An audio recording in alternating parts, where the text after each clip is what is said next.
So I'm talking to you a little bit today about a new exoplanet direct imaging search concept using near-infrared extreme AO and thermal infrared capability from the Keck Observatory to target planets and brown dwarfs that may be responsible for accelerating nearby stars. So to give you a sense of context, in the last decade, we have identified the first direct images of planets on nearby stars. Depending on who you talk to, these number between 12 and 20. All these are very interesting, but unfortunately, the yield of direct imaging surveys is extremely low. So for example, with the Gemini Planet Imager survey, amongst the first 300 stars targeted, they only identified, I think, 9 substellar objects, the majority of which had already been identified. And most of the planets detected by direct imaging thus far are massive, in excess of 5 Jovian masses, and orbit beyond 15 AU, so well away from the ice line where we think planet formation peaks. And the dearth of planet discoveries through direct imaging thus far impedes a number of things. The one I'm most interested in is that it impedes our ability to sort of map out the atmospheric evolution of gas giant planets. So how do we fix this? So we need to find ways to be able to increase the yield of direct imaging surveys. So the most obvious point is to try to focus on stars that are young. That could help, except young stars are systematically a little bit further away. And we know that wide separation Jovian planets are rare from current direct imaging surveys. Another is to focus on stars that show evidence for a debris disk, so possibly evidence for a planet that is stirring boulder-sized objects and causing them to collide.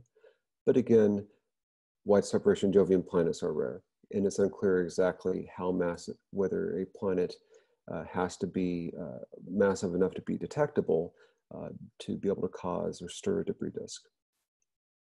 The different route is to completely give up on a blind or unbiased survey and focus on an explicitly biased survey.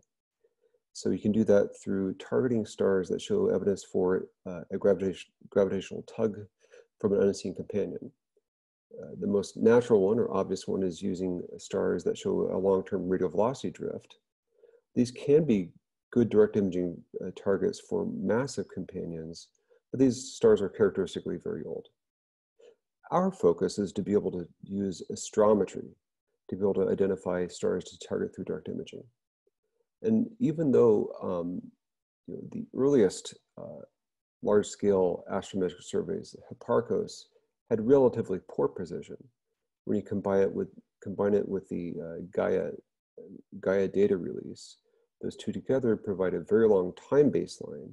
They can actually get us to within striking distance of even Jovian or sub-Jovian mass planets around the nearest stars. So that's what we focused on, a Hipparcos-GAIA selected direct imaging survey. We drew targets from the Hipparcos-GAIA Catalogue of accelerations, and we focused on stars that showed a statistically significant acceleration that could plausibly be caused by a detectable substellar companion. And overall, thus far, we've just started our efforts, and we have currently a detection rate of about 35% from the survey, which is substantially higher than the blind or unbiased surveys from GPI or SPHERE, especially with conventional AO surveys that preceded them. And this is being carried out with SCExAO, which is an extreme AO system on Subaru. We're using a pyramid wavefront sensor, 2000 DM actuators across the telescope pupil, running extremely fast, excess of 90% stall and H-band.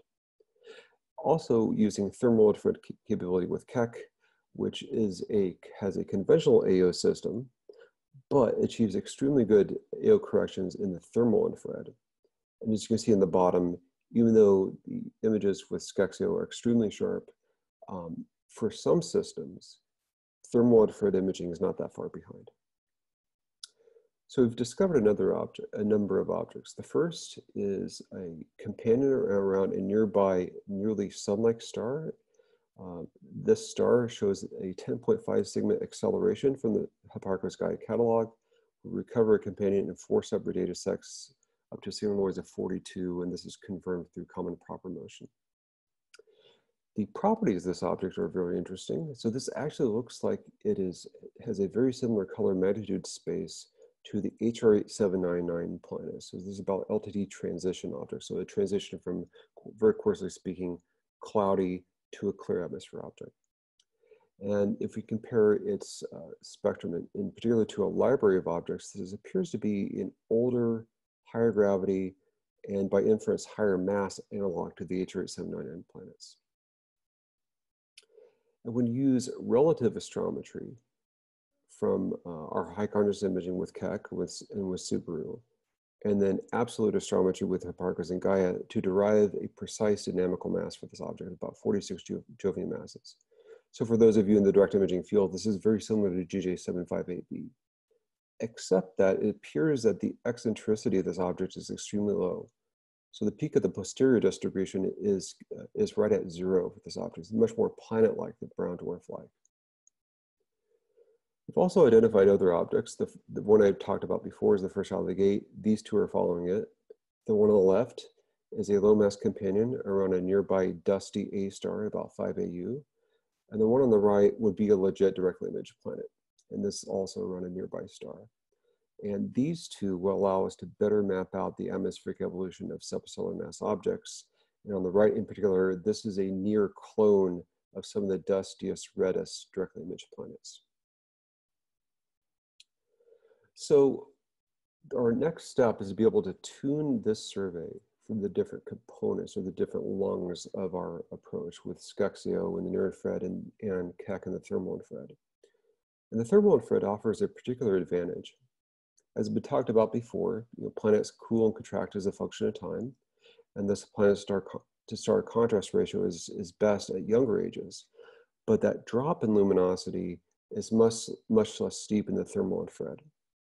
What this allows us to do is that for the nearest stars, where we can throw a lot of time at direct imaging integrations, we can get sensitive to be able to identify jovian mass planets on even very old stars in excess of about several hundred mega years, if we knew where to look. Our survey combining Hipparcos and Gaia together tells us where to look for that. So we can actually think this would be a method to allow the discovery of the first mature jovian planets by direct imaging beyond the ice line, perhaps in the near future. So here's my summary slide. Direct imaging is tough. The yield is low. We use Gaia and Hipparcos to select our targets. This has been proven successful. We have multiple discoveries. And the thermal infrared in particular may be good at finding planets around older accelerating stars. So I'll take any questions you might have. Thank you, Thayne. This was really very nice. So here's a first question in the Slack channel by Angel, who asks, have you looked at how the astrometrically chosen survey compares to the trend RV selected surveys? Yes, so there are a couple of differences. So first of all, TRENDS has been, it was actually an example we called out in our first proposal, which has been successful in identifying stellar mass companions, certainly, and maybe even a brown dwarf or two.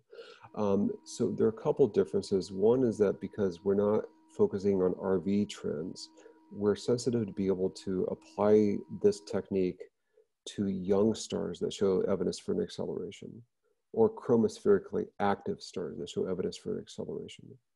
So in principle, we could identify planets through direct imaging around a wider range of stars. And so we have a much larger starting point from which to draw from. Thank you. And there is a question by Olivier, which I actually had myself as well. So we marvel at your 35% detection rate. That's wonderful. But we were wondering how big the survey is that you were doing. How many targets do you have? So far we've only looked at 30 stars. So we've just barely started. The NASA Keck TAC has been very nice to us, so we hope this continues. How many do you plan to do? As many as we can. Obviously. But to be a little bit more detailed, the power of the survey will be substantially increased after the next Gaia data release.